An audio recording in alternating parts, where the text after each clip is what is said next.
Hey guys, yes, just a quick take. And the Springboks lost to the Wallabies in Adelaide this morning. Yeah, what can we say? Not the greatest performance by the Boks. In fact, I'd probably rank this probably one of the poorer performances since 2018 under this coaching team. I think frustrating more than anything else. I think counted 15, 16, 17 times they were in the Wallaby 22. Couldn't get any reward for it. And really, did everything they could except score. And then, I don't know, it's been a sort of a hallmark of the Springboks games this year so far. In a lot of their games, second test against Wales, third test against Wales, they created a lot of opportunities. Didn't take them all against the All Blacks. They created a lot of opportunities in both tests. Didn't take half of them. And it's becoming a bit of a frustrating thing at the moment for the Boks at the moment, because they're certainly good enough to get enough possession and to make sure that they get enough attacking opportunities, but their finishing has been extremely poor. I'm not quite sure what the reason for it is. To me, there's a lot of factors that there's a lot of questions at the moment for the Boks, and I'm a bit concerned about where they exactly are at the moment. I think a lot of South Africans are. I think they can be pointed out that we're probably in the same place that we were a year out of the last World Cup. So perhaps there's some hope in that. But I think there is a bit of a worry at the moment. And I think just because of the standards that the Boks set themselves and how they're doing, that there is a bit of a concern with the way they're playing at the moment. I think let's start at the start. They started extremely badly. I think we all could see that. I mean, conceding a try after 2 minutes in, going 10-0 down after 5 minutes. Really a poor start for them as well. And that really, you have to play catch-up rugby away from home. That's not easy. That's never easy, especially against a team against the Wallabies. And in a lot of senses, this was pretty much like every other game sort of the last 2 decades against the Wallabies, most of them at least. The Boks started off well.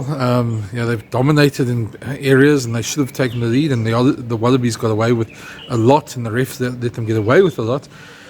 But and ultimately never came close to winning. And that's sort of been sort of the thing in Australia. Dave Rennie's got a 40% win record before this game, but he's 3 from 3 now against Springbok management. So a better team, or a team should be able to, of this quality, should be able to put away a team like the Wallabies like that. And I think that's probably the most frustrating for us. Or I think one of the biggest problems has been that sort of inconsistency in the Springbok team over the last little while, and the fact that they struggle to put 2, 3, 4 good solid performances together. The fact that they never seem to put the hammer down when they've got the other team under the pump.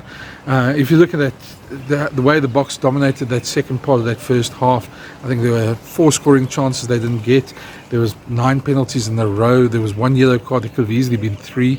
And they came away with 0 points for that. And in fact, they came away with a yellow card to Faf de Klerk.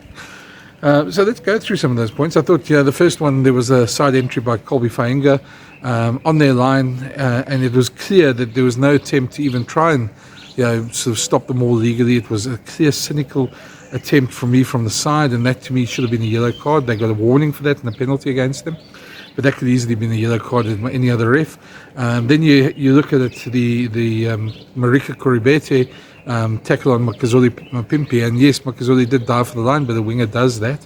If you look at Koribete's actions, there's, to me, no wrap of the arms there. I don't know where the ref saw the wrap of the arms there, and that to me, if there was no wrap of the arms, that means that's a penalty try and probably a yellow card as well, and that could have made a huge difference in the game. So I'm not sure where the officials saw that. Then we're going to look at Faf de Klerk's yellow card. First of all, I want to say that I don't know what Faf was doing there as well. I think I quite agree with the TV commentators on this one, with the SuperSport panel. If he's going to slap that down, that would have been a penalty against the Boks. So I'm not quite sure what he was trying to do there. To me, that was rather stupid, and scrum halves do those things. They just try and niggle the opposition, put them off. So, but the fact that he missed him and he caught Nick White in the face, sort of almost when it went up to the TMO and the TMO got involved, you almost knew that this was going to probably be worse than it should have been. To me, that was probably a penalty. That wasn't a yellow card. But the ref saw it that way, and Yeah, to me it was frustrating after all that dominance, and that to come away without one of your players for a yellow card for something so stupid. Yeah, it's something really worrying for me, and that is not the first time Faf's done something like that. He seems to get a bit hot-headed at times, and yeah, I mean, I know he's a player that plays on the edge, but yeah, I mean, those are decisions that cost the team. So they'll have to have a look at that.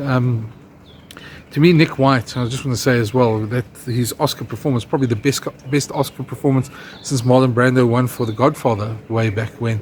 Yeah, it's just, to me, it's cynical. It's not part of the ethos of the game. It's not what we want to see in rugby. This is not football. We want to see players diving and putting on Oscar performances like that. So to me, yeah, I thought that was really unbecoming of the game, and I think it was something I really don't want to see in the game anymore. So I would easily have given a card to Nick White just for that performance. Yeah, to me, it was just, and anybody who's applauding it, I'm sorry, just. You're not going to get me to agree with that at all. The gamesmanship is one thing, but that sort of thing just to me is just ridiculous. And shame on Nick White for that, to be very honest. And I know it's not the first time he's done it. I know he's known as a bit of a character for that, but for me, that's not part of the game.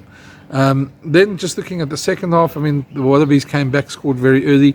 They went into the second half knowing Faf was out, so the box brought one of the wingers up to cover for the scrum half, and so there was always going to be a gap on that side. But the way Marika Kuribete went and stepped Andre Pollard with such ease was a bit embarrassing as well. To be honest, Pollard didn't have a very good game. He didn't kick well. He missed 6 points with the boot. Easy regulation kicks that we would have given him on any other day, and he came into this game with a 100% kicking record in the rugby championship. So, to me, that was part of it. He didn't play well, but players do have off days. I thought the other thing that happened was that the loose trio, where Sia Khaleesi was probably our best forward on the day for me. The loose trio isn't working with the sort of efficiency that we expect them to be working with. I thought the one thing Australia did well, and the same as the All Blacks did at Spark, they beat us to the breakdown. They slowed down our ball. They got quick ball. They managed to protect their ball very well. So we didn't have the sort of service that we normally get there, and we didn't have the turnovers we normally get there. So that was a big part of their win, and I know Laurie Fisher's probably been working with them quite a bit on that this week. To be honest, this is not a great Wallaby side. I don't see it as a side that's going to challenge in any seriousness for any of the bigger nations above them on the world rankings. But in Australia, they tend to have the box number, and I'm not sure why. I've been on several of those trips where you expect the box to dominate, and you've been in at the tests in all parts of Australia, and the box come away with a loss after dominating the game. So there's a lot of frustration there as well, and I think the box, if they had their answer, they probably would have fixed it. But this was extremely poor performance. I think a guy like Peter Steff, to me, is not playing anywhere close to what he could be playing. Our bench is not having the impact, but that could be because we don't have the same sort of bench. And there's starting to be question marks about some of the senior players in the team. And I think that's unfortunate because we're a year out from the World Cup. I know a lot of them can still produce, but there's been a lot of noise made about younger players coming through and not getting chances. There was a lot of noise made this week about Joseph Tueba. I don't think he deserves a lot of that, and I think he wasn't that bad. He missed 2 lineouts maybe, but that is his primary job. And I don't think the one I think was rather suspect. It was called skew, but I'm not sure it was. But I don't think he could be blamed for that. I think the Bok more worked well at times with him at the back. I just think the Aussies were clever and they did what they did, and but the point being is the Springboks are the world champions and they should be able to handle that. A good side would put the Wallabies away. We saw England do it in the Test series. We saw Argentina do it, but for some reason the Boks have got a mental block when they go down under. So not quite sure what's going on there. It's a bit frustrating, or very frustrating, I think, to anybody who watched the game. Now it's a loss, and now the Boks sit at the bottom of the rugby championship table, and the pressure's on them at the moment. So, to me, I don't know. I'm a bit frustrated from this morning. It's very, very disappointing to see the Boks play like that. They had more than enough chances. They had more than enough opportunities. They dominated every single stat on their possession, territory, offloads, defenders beat, and they dominated everything. Yeah, and had 15 penalties that the Aussies conceded as well, and they couldn't ride it till the end. Sort of capitalise on that. So that scoreline of 25-17 sort of flatters them a lot. And yeah, to be very honest, just a poor day at the office from the Springboks. So there's going to be a lot of pressure on them this week. I expect to see a couple of personnel changes this week for the second test. But yeah, the Boks are under pressure now, and unfortunately, I know they'll be working hard on it. But yeah, I think they'll be the first to admit that this was a very poor day at the office. They're finishing their dominance. They got no reward for their dominance, and that's an extremely worrying thing a year out from the World Cup. So yeah, not a great day at the office for the Boks. But let me know your thoughts, and yeah, if you haven't subscribed to the channel already, please do, and yeah, so we can make some more of these videos. Chat to you soon.